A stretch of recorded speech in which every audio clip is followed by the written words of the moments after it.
이제 삼산고가 자본고가 되면서 그 삼산동의 고등부가 살짝씩 바뀌었거든요. 이제 뭐 진상가고 말고는 대부분 학교들이 되게 어렵지 않았었는데 삼산고가 자본고가 되면서 이제 좀 어려워지다 보니까 그걸 좀 피해서 영성고로 가고, 영성고를 원래 가려고 했던 애들은 이제 다른 지역으로 빠졌어요. 그러다 보니까 이제 어떤 문제가 생기냐면은 상위권이 두터워지면 시험 난이도는 어려워질 수밖에 없습니다. 쉽게 낼 수가 없거든요. 왜 그러면 이번에 이제 중간고사 형태에서 확인을 해보면 삼산고 1등급 100점이었죠. 이게 시험이 예전보다 쉬워졌나? 그거 좀 애매한데 약간 예상은 했어요. 그러면 처음부터 너무 어렵게 내면은 사람들이 많이 이제 그 공립고 특성상 욕을 엄청 먹습니다. 예전에도 이제 비슷한 경우가 있었거든요. 그래서 이거를 이제 타개하려면 한 번은 쉽게 내고 한 번은 어렵게 내고 이런 식으로 해서 약간의 이제 눈치를 좀 봐야 돼요. 근데 이번에 좀 그랬던 것 같고, 기말고사는 확실히 난이도를 올릴 것 같았는데 역시나 좀 많이 올라갔습니다.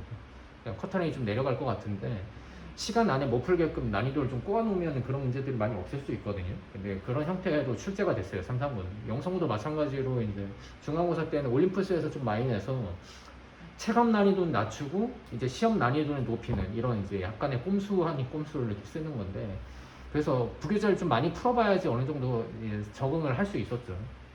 근데 이번에는 그런 형태도 이제 조금 탈출하려고 하는 것 같습니다. 부교재에서 안 내고 그냥 어려운 문제를 몇 개 내면은 아이들 성적대가 확 내려가요. 그런 것들은 이제 아이들한테 어떻게 작용을 하냐. 그러니까 급작스럽게 조금 해가지고 뭔가를 한다는 거는 이제 의미가 없습니다. 예전에 교과서만 풀고도 점수가 나왔거든요. 근데 지금은 그럴 수 없는 상황이란 걸 인지를 좀 해야 되고, 그러면 기본적인 것들, 이제 심화서 이런 걸 좀 많이 봐야 되는데 갑작스럽게 막 기본 개념하고 심화서까지 볼 수 없잖아요. 그러니까 미리미리 좀 방학 때 끝내놓고 그 다음에 학기 중에는 심화서를 여러 개 풀어야 되는데, 저 같은 경우에 심화서를 한 2개 내지 3개를 풀리거든요. 그만큼의 시간을 할애할 수 있게끔 세팅이 돼 있어야 돼요. 그래야 이런 것들을 할 수 있는데, 이런 거 얘기할 때 좀 언제나 얘기하는 게 이제 모집단에 따라서 내 위치가 결정된다. 내 노력에 상관없이 내가 할 수 있는 양은 정해져 있고 내 노력에 대해서 효율이 극대화되는 곳을 찾아가야 된다. 언제나 이렇게 얘기를 하죠.